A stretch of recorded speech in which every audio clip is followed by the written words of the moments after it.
सिद्धिनाथ गणदेव विनायक वक्रतुंड सुखधाम भरे सभा लाज बचा के बिगड़े बना दे का बोल लंबोदर स्वामी की जय।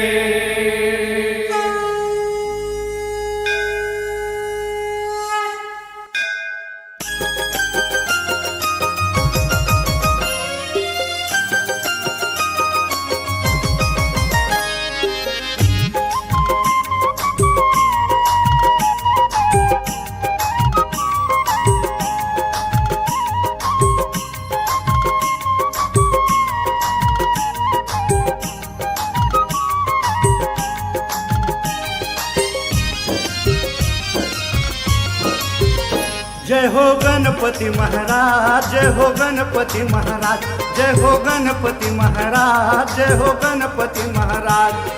भरे सभा लाज बचा दे, भरे सभा लाज बचा दे प्यारा गावा। जय हो गणपति महाराज, जय हो गणपति महाराज, जय हो गणपति महाराज, जय हो गणपति महाराज।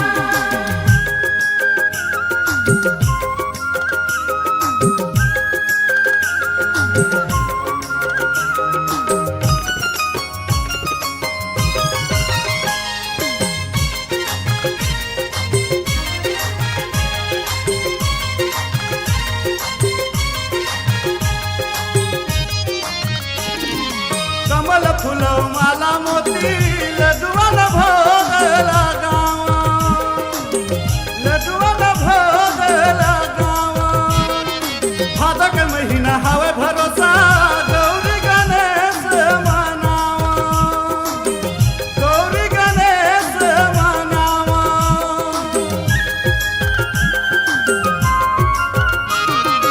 कमल फूल माला मोती लड्डुअन भोग लगावा।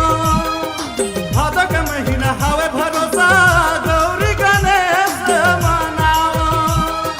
बड़े बिहनिया बोले चिड़ैया, बड़े बिहनिया बोले चिड़ैया आवा हो महाराज। जय हो गणपति महाराज, जय हो गणपति महाराज, जय हो गणपति महाराज, जय हो गणपति महाराज।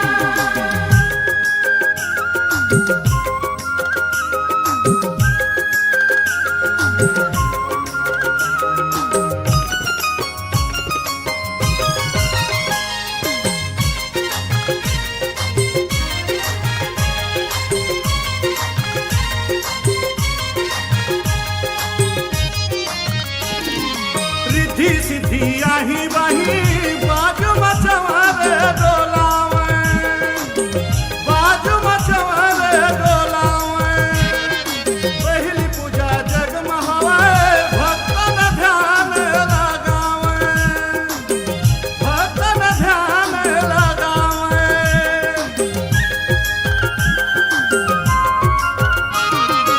रिद्धि सिद्धि आही बाही बाजू